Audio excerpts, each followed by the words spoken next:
En el libro de Lucas capítulo 13, en esta mañana.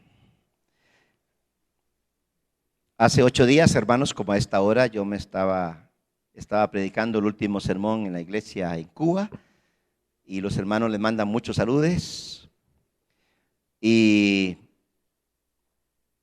bueno, hay mucho que decir, pero quizás algo importante es poderles compartir que nosotros tenemos nuestra iglesia en Camagüey, y después de ahí en un lugar que se llama Bellavista, más o menos una media hora, más o menos. En ese lugar estábamos teniendo unos estudios bíblicos en todo este año, y entonces ahí van a hacer una segunda iglesia, otra casa culto, y dejamos un hermano a cargo de la iglesia, hermano Ramón se llama él. Y esta iglesia va a ser sostenida, nosotros como comunidad Quirios sostenemos a Cristo Rompe las Cadenas en Camagüey, y la iglesia de Ciruelas, la iglesia del hermano Pastor Garmendia. Esta iglesia va a hacer lo mismo que hacemos nosotros cada año. Ellos van a darle salario a esta otra iglesia que tiene que ver con Quirios, pero sostenida económicamente por nuestra iglesia en Alajuela, en el lado de Ciruelas. Ellos cada año también van a hacer lo que hacemos nosotros, en enviar el dinero para el salario pastoral de esta iglesia. Después vamos a poner un video donde van a conocer a él, a su esposa y el lugarcito donde se reúnen. Por ahora le informo eso y después pasaremos un video y todo. Su Biblia entonces en Lucas capítulo 13. Ok, déjenme ubicarlos un poquitito en el contexto histórico de esta parábola de Lucas. En el capítulo 12, casi todo el capítulo 12, Lucas está hablando lo que Jesús habló antes de llegar a esta parábola. En el libro de Mateo aparecen varias parábolas que fueron dichas por Jesús al final de su ministerio, o sea, al final de terminar su vida para morir en la cruz. Y fueron parábolas muy fuertes, recriminatorias hacia Israel por su incredulidad, en donde hasta es su mensaje de amenaza por Jesús en decirles: si no se arrepienten, van a venir consecuencias si no se arrepienten. Y Lucas narra esto en el contexto, en el capítulo 12, donde habla sobre el siervo vigilante, el siervo infiel, y luego el versículo 49 dice: Jesús causa división. Jesús puede producir una división entre la familia, donde un miembro de la familia abraza la fe, sigue a Jesús, quizás en oposición a algún miembro de la familia, y eso es la manera donde él dice que ha traído una división, porque a veces no toda la familia quiere seguir a Jesús, a veces un miembro de la familia nada más es la que quiere seguir a Jesús, los demás no. A veces es la esposa y el esposo no, a veces al contrario, es el esposo y la esposa no, a veces un hijo, papá y mamá no, a veces es el hermano mayor, los hermanos menores no quieren nada. Y hay una división en la familia por causa de la fe. Voy a poner esto aquí antes de que yo lo mande por allá. Y entonces el Señor aquí en este mensaje de esta mañana, en el capítulo 13, empieza con un título. ¿Cuál es el título de la Reina Valera? Capítulo 13 de Lucas, ¿qué dice en su Biblia? Ok, mire el título que tiene. Lo primero que dice es: arrepentidos. ¿Y qué pasa si no se arrepiente? Dice: pereceréis. O sea, para no perecer hay que arrepentirse. Y entonces ese es el mensaje de aquí de Lucas en el capítulo 13. Y ahí está el título arrepentimiento o va a perecer o pereceréis. Por supuesto, está hablando de un arrepentimiento y un pereceréis eterno, en este caso por la eternidad. Vivir la eternidad separado de Dios completamente.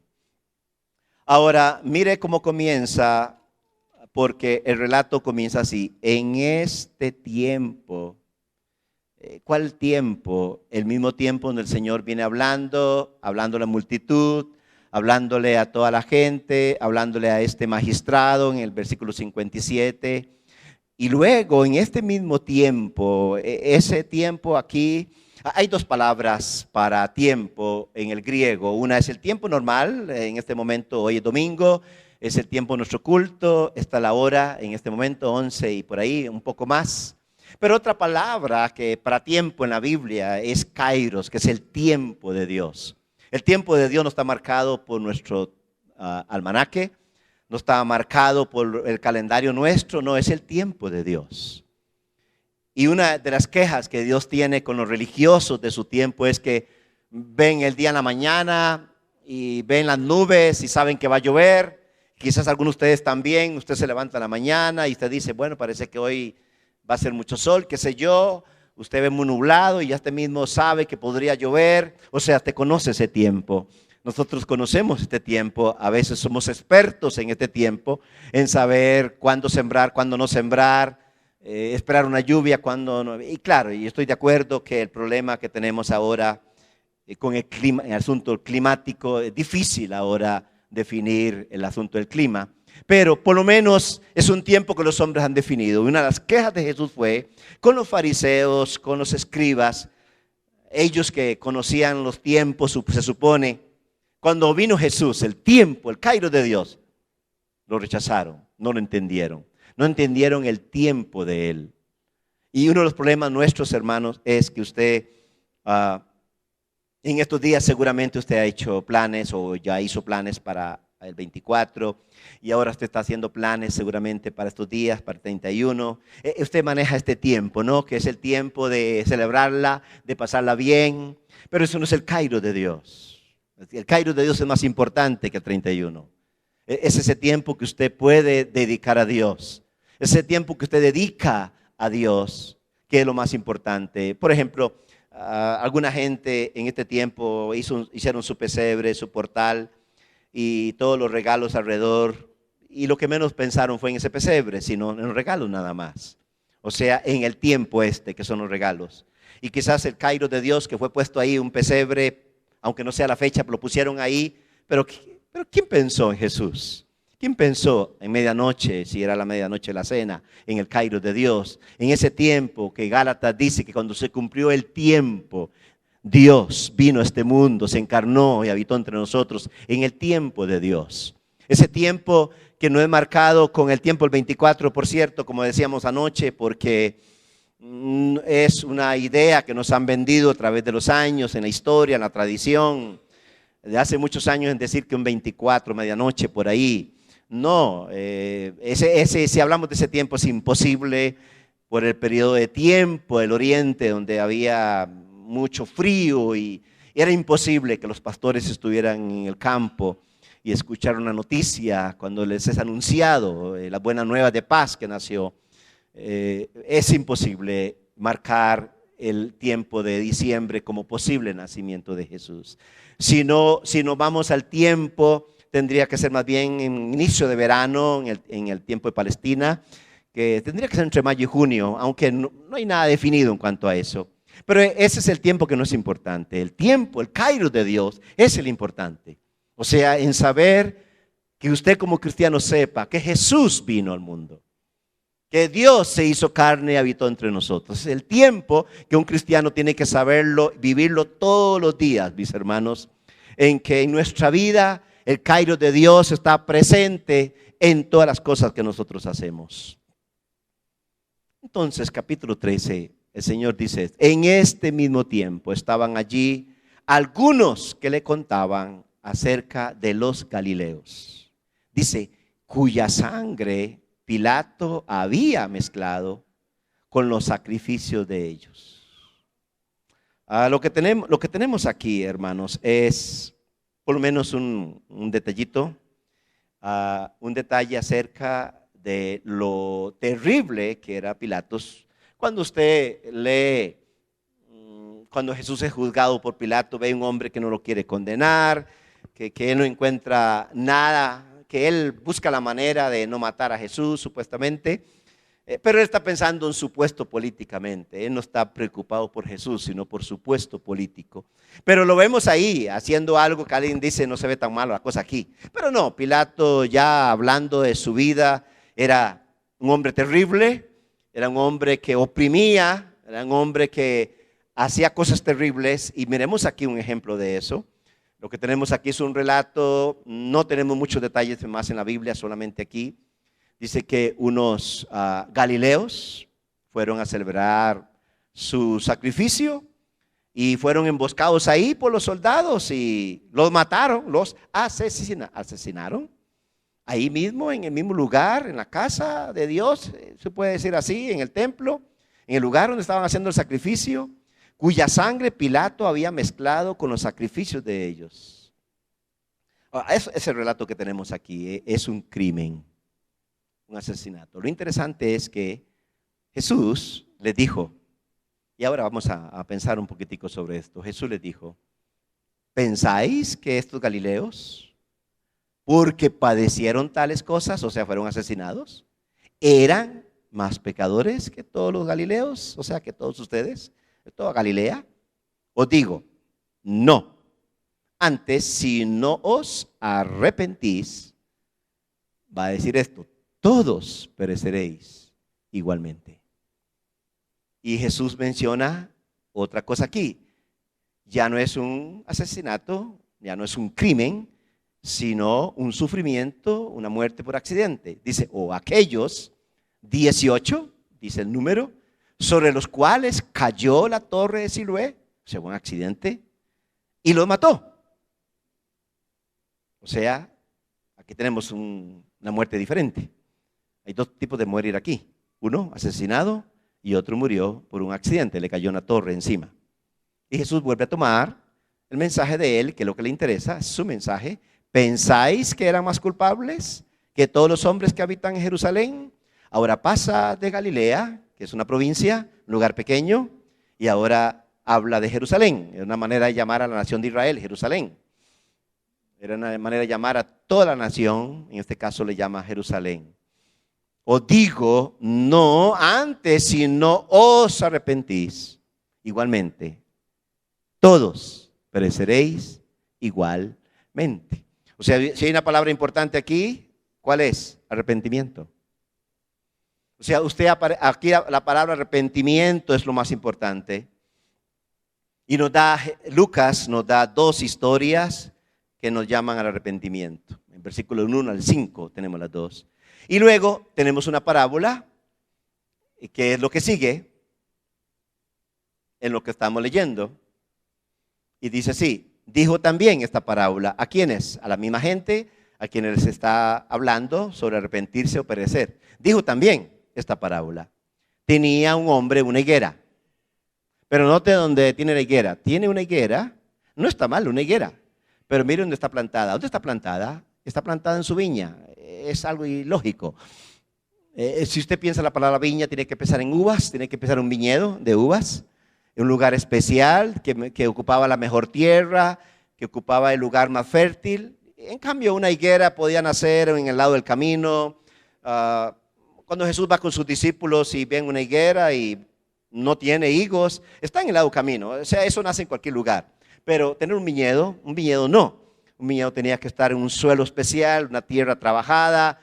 Y lo interesante aquí es que la parábola que el Señor menciona dice que un hombre tenía una higuera y dice que la plantó en su viña. O sea, si la plantó ahí tenía que haber garantía de fruto.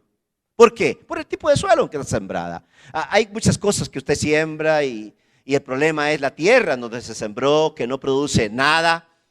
Y la tierra se selecciona y por eso paraíso chayotes por todo lado. No es una tierra para chayotes y otras cosas, pero sí, paraíso es conocido por chayotes, ¿no? Feria de chayotes y toda esta cosa. El hecho es que un viñedo era una tierra especial, no era en cualquier lugar donde se sembraba. Pero dice, lo que Lucas nos narra, lo que Jesús toma en la parábola es que un hombre tenía una higuera plantada en su viña, hacía como ahí metida entre las uvas. Y vino a buscar fruto en ella y lamentablemente dice, y no lo halló. Y dijo al viñador, o sea, al que le ha encargado, ¿no? Aquí hace 3 años que vengo a buscar fruto en esta higuera. 3 años que vengo a buscar fruto en esta higuera. Y no lo hallo. Y llega a una conclusión, córtala. Y enfatiza por qué. ¿Para qué? Inutiliza también la tierra. ¿Para qué? Él entonces, en este caso el viñador, él entonces respondiendo le dijo, Señor, el Señor es el dueño de la vid, de todo. Señor, déjala todavía este año. No sé, póngale ahí si quiere, 2016. Hasta que yo cabe alrededor de ella y la abone. Y voy bien, para llegar a una conclusión. Y si diere fruto, bien, para eso fue abonada, para eso se le dio una oportunidad más. Y si no, con todo lo que hizo, si no, ¿qué va a hacer? La cortarás después. Entonces tenemos 2 historias aquí. La primera historia habla de arrepentimiento, una y otra vez. Número 2, la segunda parte habla de paciencia y mucha paciencia. O sea, una paciencia que supuestamente se acaba porque hay un juicio, córtala. Pero vuelve a tomar un año más, una estación más, para hablar en términos de Palestina, una estación más de paciencia. ¿Para qué es la paciencia? Para que haya fruto. Y entonces tenemos aquí estas 2 historias narradas. Una enfatiza arrepentirse y número 2 enfatiza la paciencia y el amor de Dios. Son las 2 cosas que aparecen aquí. El arrepentimiento es producido para un Dios al cual nos arrepentimos y pedimos perdón. Y ese amor de Él, en tolerar, en esperar, en tener paciencia con los hombres. Y en este caso vamos primeramente al contexto aquí. Ahora, mire esto. Las personas que llegan, en el versículo 1 de capítulo 13, algunos, Lucas no nos dice quiénes eran estos algunos. No sabemos quiénes eran, qué origen tenía. No es importante en el relato. El hecho es que ellos vienen y le cuentan algo a Jesús sobre un acontecimiento catastrófico. Algo horrible le cuentan. Ahora la pregunta es, ¿para qué le cuentan a Jesús? Ahora, estudiando un poco los galileos habitan en Galilea, una provincia dada a la pesca en el mar de Galilea, y arriba montañas donde habían viñedos, muchos siembros de higos, de uvas, pero también la historia de Galilea es que ellos se habían mezclado mucho con gentiles. Y entonces el tipo de judaísmo que había ahí no era muy puro, era una mezcla con gentiles. O sea, entonces los galileos era una mezcla de cosas. No era muy tomada en lo religioso por los demás, siempre la veían como liberales y toda esta cosa. Por cierto, Jesús era galileo. Jesús nació en Belén, es cierto, en Judá, pero su desarrollo, su crianza, su hombría, todo se desarrolló en esta provincia de Galilea. Jesús es conocido como el Galileo también. Y entonces estos galileos, lo que narran aquí es que fueron a celebrar un sacrificio. Y ellos lo que esperan es ver qué dice Jesús. En este caso, ¿de quiénes los asesinaron? Están esperando que Jesús diga, sí, qué ingratos, qué malos, qué sé yo.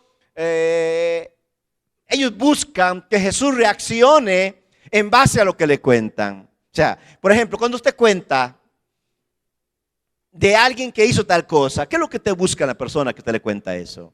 Quizás llegan a la conclusión que el tipo ese, o si es que hubo un crimen, se merece esto, que se merece el otro, que hay que encarcelarlo, que no se le puede perdonar lo que hizo. Eso es lo que habla la gente cuando alguien escucha un relato como este.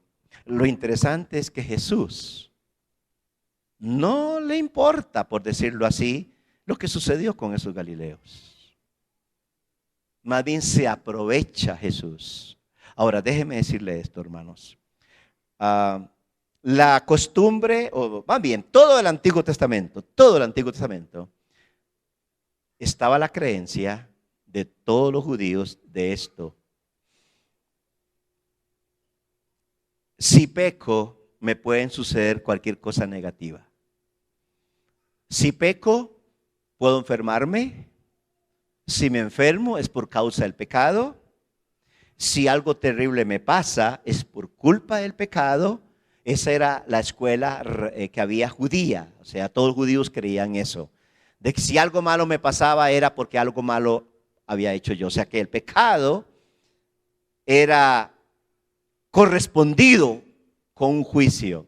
Ese era, por eso cuando usted lee el libro de Jod, usted va a encontrarse a Jod, cuando sus amigos le visitan, ellos van a decirle: Jod, mira, tú pecaste, porque para lo que te está pasando, la única respuesta es que tú pecaste.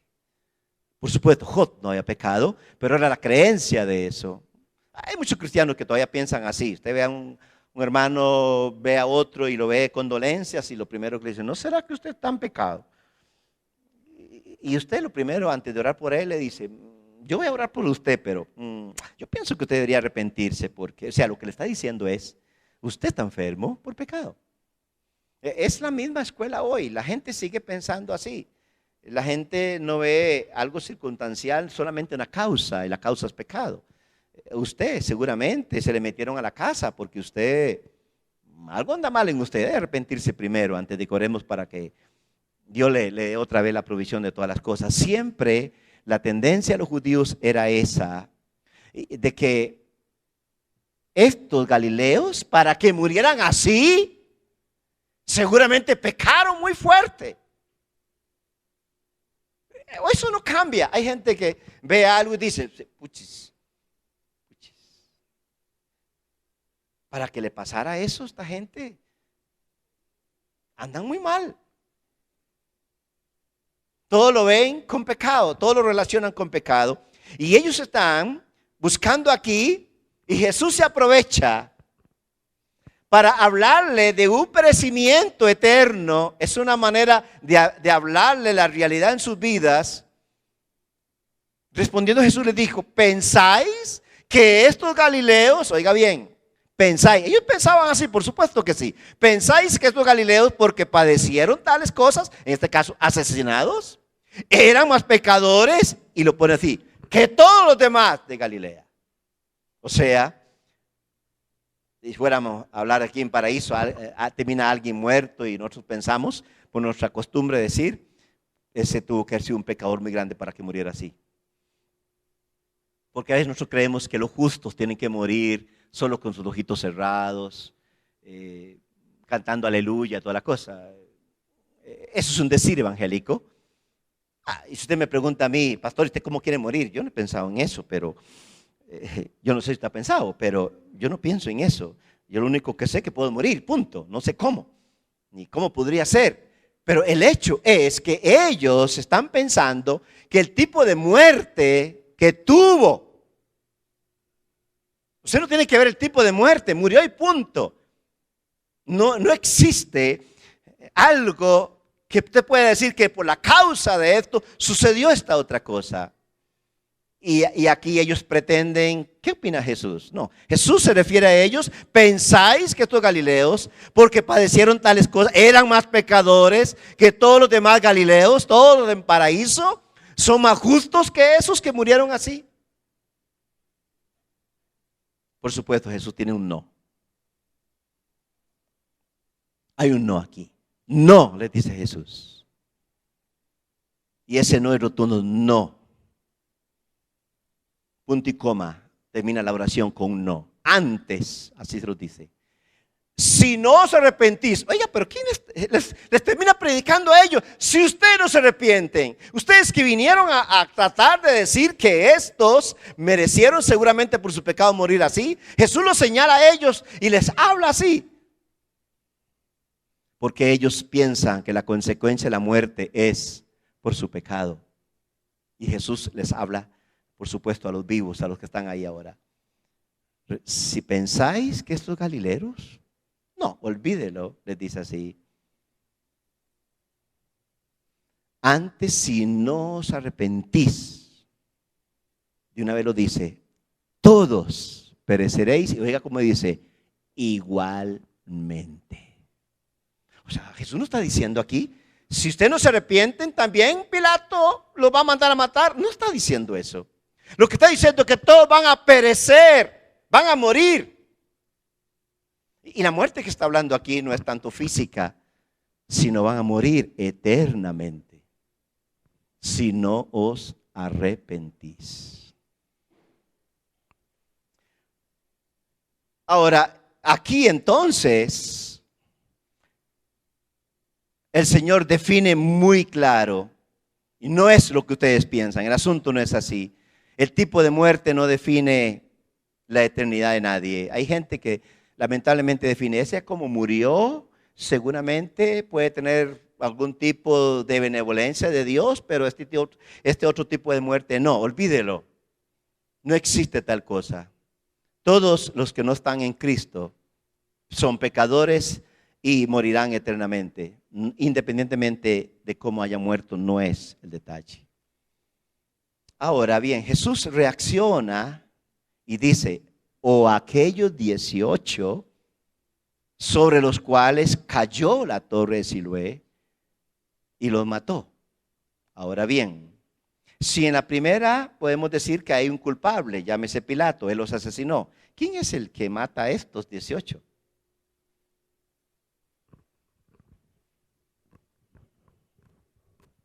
Pues es igual como un terremoto. A ver, en un terremoto, ¿cuántos creen que pueden morir cristianos y no cristianos? ¿O el terremoto solo mueren los que no son cristianos? ¿Morirán los dos, Rolf? Sí, me explico. O sea, aquí ocurre un accidente y ¿a quién va a poner usted? ¿Quién movió eso para que se cayera? O aquellos 18 sobre los cuales cayó la torre de Siloé y los mató. ¿Pensáis? Ahora bien, pregunta, ¿pensáis que eran más culpables los 18? Que todos los hombres que habitan en Jerusalén. Es lo mismo, él reacciona otra vez, es el mismo mensaje aquí. O toda la nación, en este caso Jerusalén.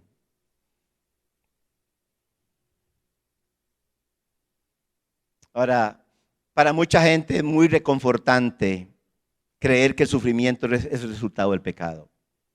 O sea, para las personas que creen que el sufrimiento es el resultado del pecado, ¿sabe qué pasa con esta creencia? Número uno, van a eliminar la casualidad. No existe la casualidad. ¿Por qué? Porque no existe casualidad de nada. Porque si la causa es el pecado, entonces no hay nada de casualidad. Número dos, con eso explican el sufrimiento. ¿Por qué otra persona sufre? Por su pecado. ¿Por qué la persona está sufriendo eso? Por su pecado. Y se supone que nos da la manera de evitar los desastres que van a caer sobre nosotros. O sea, si la causa de que la torre cayera sobre los 18 era el pecado de ellos, entonces si usted no camina en pecado, ningún terremoto le va a pasar nada a usted. Si usted cree que si usted muere en accidente es por su pecado, usted está diciendo que la causa del sufrimiento sería el pecado. Y eso no es así. El Señor dice, no tiene que ver nada. La clave aquí es el llamado al arrepentimiento. Escuche bien. Si usted vive una vida de arrepentimiento, ¿qué garantía tiene? Vivir una vida de arrepentimiento es simplemente viviendo una vida cristiana. Se supone que un cristiano se arrepiente siempre. Vive en arrepentimiento. Vive siempre confesando pecados. Se arrepintió en Cristo. Está arrepentido. Entonces yo le digo a usted, si usted dice que es cristiano, bueno, viva una vida cristiana como alguien que se arrepintió. Si usted se va a vivir viviendo desordenadamente, está viviendo como si nunca se hubiera arrepentido. Si usted sigue robando, está viviendo como si nunca se hubiera arrepentido. Si usted se va de pagano, viviendo una vida desordenada, está viviendo como si nunca se hubiera arrepentido. ¿Se da cuenta de lo que estoy hablando? Si usted se arrepintió, le dio media vuelta al pecado y está caminando hacia lo correcto. Si no os arrepentís. Ahora, ¿qué es la otra garantía de arrepentimiento? Que al vivir con arrepentimiento no le tengo temor a la muerte. Porque si muero, morí con Cristo. Me voy con Cristo. El problema es morir sin Cristo. El problema es aquí, Jesús dice, si ustedes no se arrepienten, pereceréis igualmente. O sea, todos podemos morirnos. No hay nadie que diga yo no. La diferencia es quién murió arrepentido y quién murió sin arrepentimiento. Esa es la diferencia. Si no os arrepentís, pereceréis igualmente. Esa es la idea aquí. Y el Señor les dice a ellos, les da la opción. Ustedes que están vivos, si tienen la opción de morir bien, arrepiéntanse, arrepentidos. Eso es lo que ha sucedido con nosotros. El Evangelio nos llegó y nos arrepentimos. ¿Cuántos se arrepintieron? Estamos aquí. Todos nos arrepentimos. Entonces, con el arrepentimiento, ¿puedo montar mi carro y llegar seguro a mi casa? ¿Quién puede decirme amén a eso? ¿Quién puede garantizar que su casa no se va a caer? Nadie. Si usted va en su carro, otro carro puede chocarlo. Pero ¿cómo, pastor? Yo no recibo eso. Sí, es que puede suceder. Hay gente que dice, no puede ser que un hijo de Dios muera de esa manera. No, sí es posible. Han muerto muchos hombres de Dios en accidentes. Walt Wilkerson, sí. Un profeta de Dios y verdadero, no de mentiras como lo que hay hoy. Iba con su esposa manejando su carro y chocó con un tráiler que venía y murió un profeta de Dios. Punto, murió y punto. Que era profeta de Dios, no podría morir en un accidente. Eso es lo que creían los que vinieron a Jesús. Los judíos creían eso. Si usted camina en obediencia y no peca, nada malo le va a pasar. Por eso Job no había pecado, pero por lo que está sufriendo, los amigos dicen que todo lo que le pasa es por su pecado. Y le dicen una y otra vez aunque se arrepienta. En el Nuevo Testamento no hay esa enseñanza.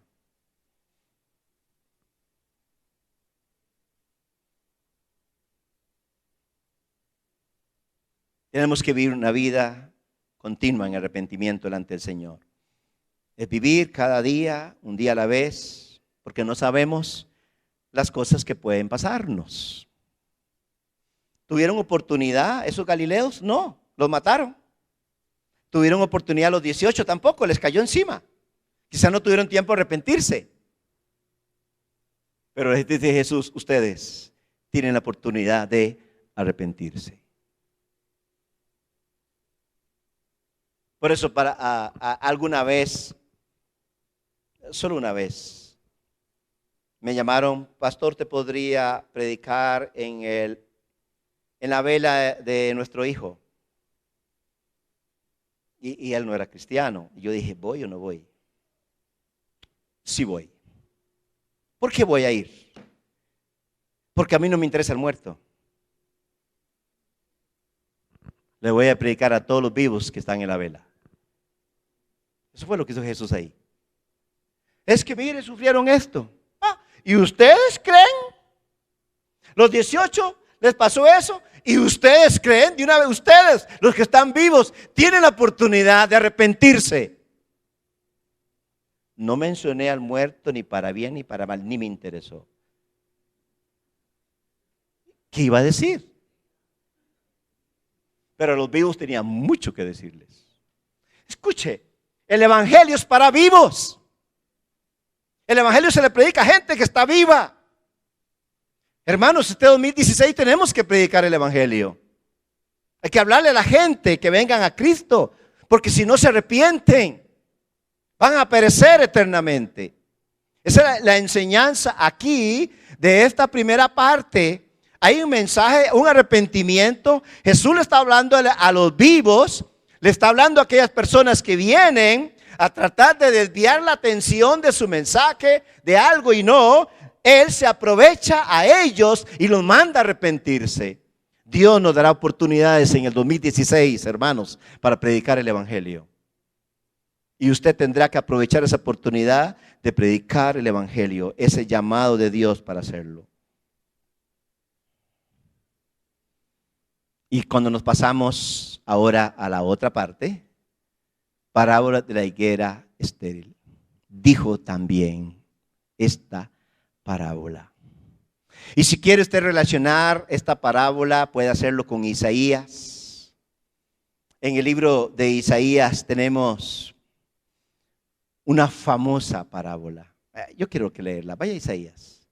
Creo que es Isaías capítulo 7. Déjeme ver.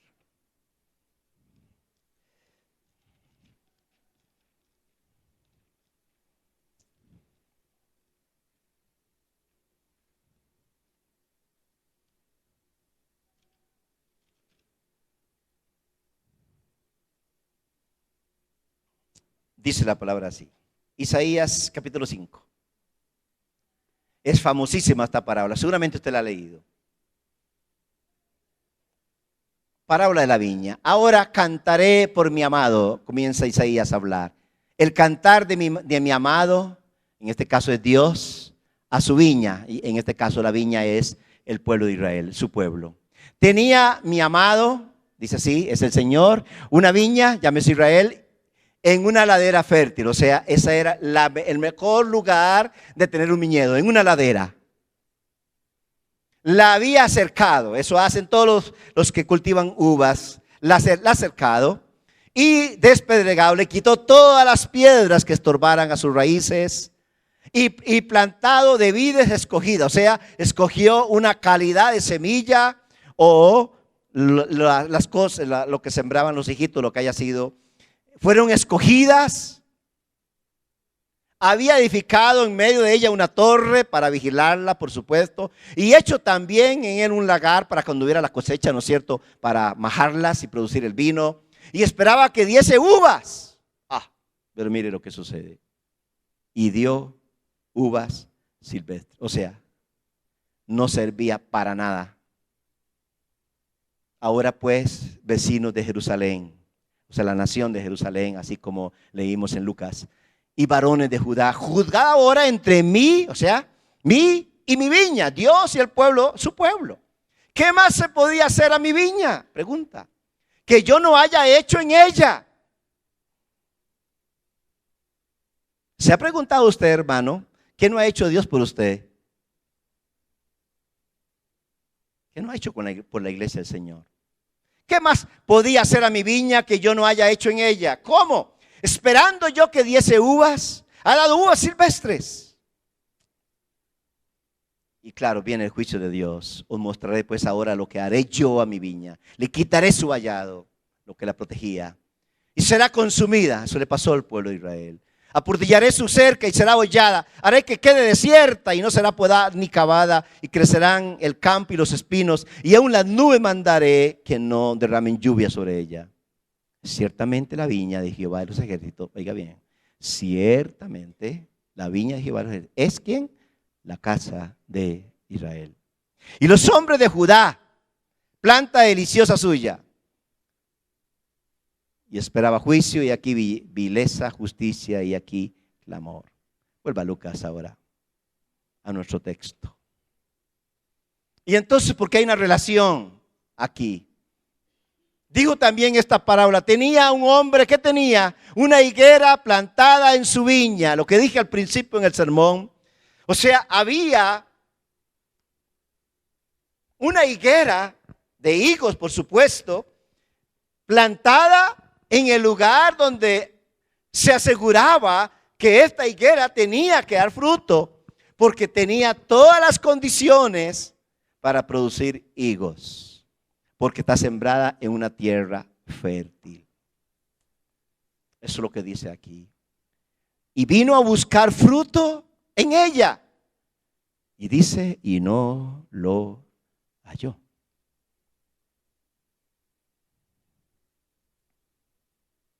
Y lo que dice es que, y dijo el viñador, he aquí, ¿hace cuántos años? Hace 3 años que vengo. Ahora, escuche bien. Una planta de higuera, ok, se sembraba. Va a durar 3 años para dar el primer fruto. Esos años están descartados aquí. Porque dice que viene 3 años que debería tener fruto. Los 3 primeros están descartados. 3 años para ser un árbol frondoso. Y de acuerdo a la ley, cuando se sembraba un árbol de cualquier fruto, a los 3 años los primeros frutos no se tomaban, se dejaban. Esa cosecha no se tomaba, de acuerdo a la ley. Y cuando venía el 4.º año, eran los primeros frutos, se iba a llamar las primicias. Y esa primicia era dedicada al Señor. Y entonces está descartado aquí, porque aquí ya es la cosecha de Él, que está, dice 3 años de venir. Recuerde que la clave en esta parábola es la paciencia de Dios. Mis hermanos, se está terminando el 2015 ya. ¿Cree que Dios ha tenido paciencia con usted y conmigo? Aquí, por lo menos aquí, señala 3 años de esperar un fruto. ¿Cómo es posible? Tenía todas las condiciones para tener fruto. No estaba sembrado en cualquier lugar, no, estaba en una tierra fértil. Vino a buscar fruto en ella y no lo halló. Y dijo, 3 años que vengo a buscar fruto en esta higuera. ¿Cuántos años tiene usted de decir que es cristiano?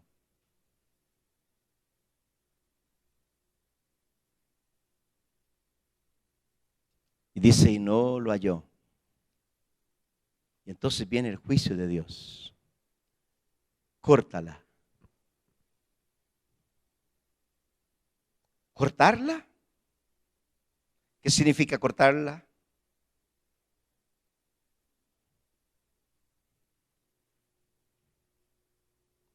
Eliminarla, córtala.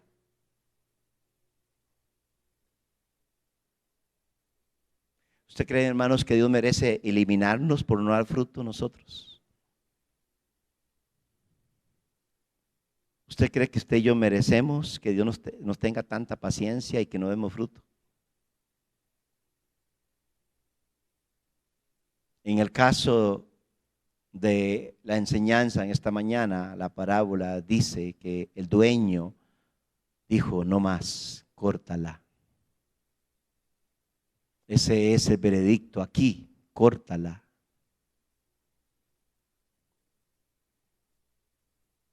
¿Para qué está inutilizando también la tierra? ¿Para qué más? ¿Sabe para qué es la iglesia en esta tierra, hermanos? ¿Se ha preguntado para qué usted es cristiano? ¿Para qué fue escogido? ¿Para qué fuiste salvado? ¿Para qué la sangre de Jesús te lavó? ¿Para qué el Señor envió al Espíritu Santo a morar en nosotros? ¿Cuál es el para qué? ¿Para que estemos entre 4 paredes cantando todo el año? Pidiendo que finanzas y que las cuentas y pidiendo aquí que mis hijos, que todas las cosas. No, el propósito de Dios para la iglesia es una misión, es un reflejo. La iglesia, Señor, está en esta tierra con un fin y es proclamar el señorío del Señor, es dar el testimonio de que somos hijos de Dios. Y dice que la va a cortar, pero hay un alto aquí. Entonces, respondiendo, le dijo él, en este caso el viñador. Ya el dueño decide, pero él respondiendo le dijo, Señor, dice, déjala todavía este año. ¿Usted le diría al Señor, déjame el 2016 para dar fruto? ¿Le diría usted al Señor, Señor, permíteme que el 2016 yo pueda demostrar lo que no demostré este año? Le podríamos decir, Señor, danos una oportunidad para dar fruto. Danos una oportunidad. Es la petición aquí. Déjala todavía este año, hasta que yo voy a acabar alrededor de ella. Y aparece una palabra aquí en Lucas que dice, y la abone. O sea, voy a hacer todo lo posible. Yo lo voy a hacer, dice el viñador. Yo voy a hacer todo esto. No lo va a hacer la higuera misma, sino lo voy a hacer yo. Escuche bien, mi hermano, usted y yo somos la higuera. Y la higuera por sí misma no dio fruto. Por sí misma debió haberlo dado, pero no lo dio. Tenía todo, no lo dio. Ahora el viñador dijo, déjala, pero yo voy a hacer algo por esta higuera. Voy a mover su tierra, voy a buscar la manera que le llegue agua. Además voy a abonarla. O sea, que este tiempo que le vamos a dar no será mérito de la higuera si da fruto. ¿Será mérito de quién? Del que la abonó. Del que le dio todo este tratamiento para darle la oportunidad de dar fruto. O sea, la higuera, aquí la higuera no tiene soberbia de nada. Cuando dé el fruto, la higuera no podrá decir, si hablara, fui yo el que dio el fruto. No, será quien se encargó de hacer todo esto para mí, para que yo diera fruto. ¿Sabe por qué hay cristianos que no dan fruto? Porque están tratando ellos de dar fruto ellos mismos. Están tratando de lograr el cambio en su vida ellos. Han pasado años en la vida cristiana tratando de ser ellos quienes manejen y controlen su vida. Están ellos tratando de ser buenos y fracasan una y otra vez y no hay fruto de Dios. Pero aquí la enseñanza bíblica es que aquí hay alguien que va a hacer un trabajo para que tenga la oportunidad única. Déjala todavía este año hasta que yo cabe alrededor de ella y la abone. Y si diere fruto, será por lo que yo hice con ella. Bien. Y si no, la cortarás después. Ahora, mire cómo termina la parábola. ¿Cree usted? ¿Cómo cree que termina? Si esa persona, ese personaje en la parábola hizo todo eso, ¿cuántos creen que esa higuera iba a dar fruto? Yo creo que sí. Porque esta vez quien hizo todo para que diera fruto ya no fue la higuera en sí misma, sino el trabajo de alguien que hizo. Escuche bien, hermano. Si usted no le da oportunidad a Jesús a su vida, si usted no le da oportunidad al Espíritu Santo que trabaje en usted, usted no da fruto. Si este año 2015 usted ha intentado una y otra vez de buscar las cosas, usted hágase un lado. Dile, Señor, trabaja conmigo. Y quiero que este 2016 tú seas el que produzca su fruto en mí. Ya me doy cuenta que yo soy un fracasado, que yo no puedo por mí mismo lograr las cosas, que he tratado de arreglar mi vida yo, he tratado yo de producir esto y está terminando el año y sin ningún fruto de nada.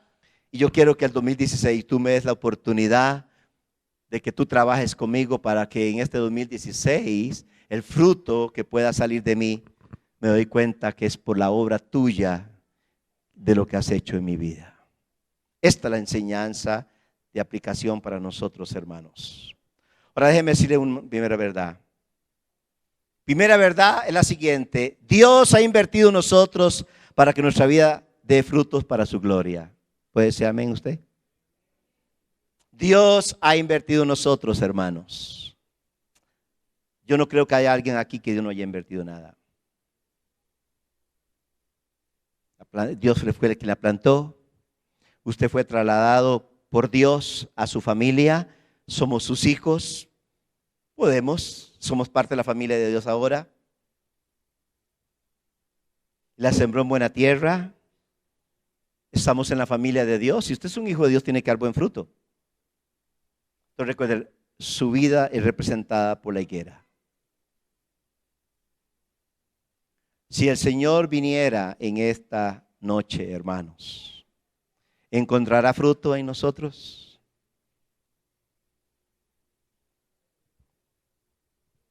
¿Entrará fruto en usted? ¿Podrá un vecino suyo venir a su casa y encontrar un fruto de Dios en su familia? ¿Podrá algún vecino venir a su casa y comer de lo que Dios le ha dado a usted? ¿O saldrá de la casa diciendo, fui a esa casa y salí igual como cualquier otra casa? No puede ser. Fruto de Dios tiene que haber en nuestras vidas. Fruto de Dios tiene que haber en la iglesia. La iglesia es un reflejo de Dios. La pregunta es, ¿qué ha pasado este año?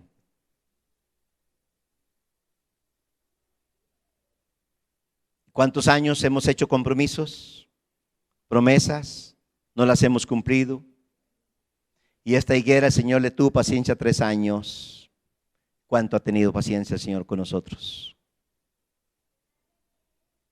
Pero no termina mal la higuera.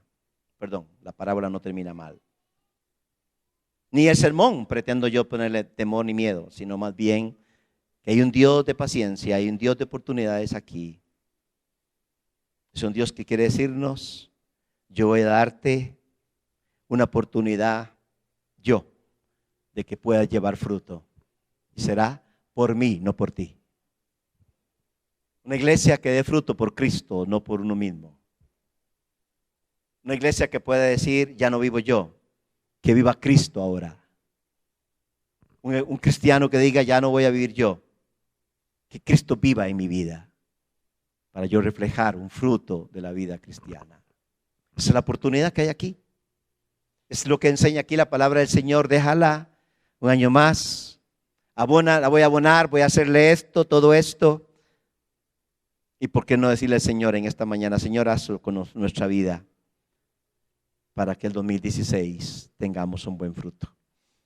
Decirle, Señor, aquí estamos en esta mañana. Por favor, abóname. Por favor, haz algo en mi vida, porque está terminando este año y quizás no he dado el fruto que tú esperabas de mí. Viniste a verme y no encontraste un fruto. Pero aquí estoy, Señor, quiero que tú hagas algo conmigo para este próximo año. ¿Por qué no nos ponemos de pie? Usted se pone de pie.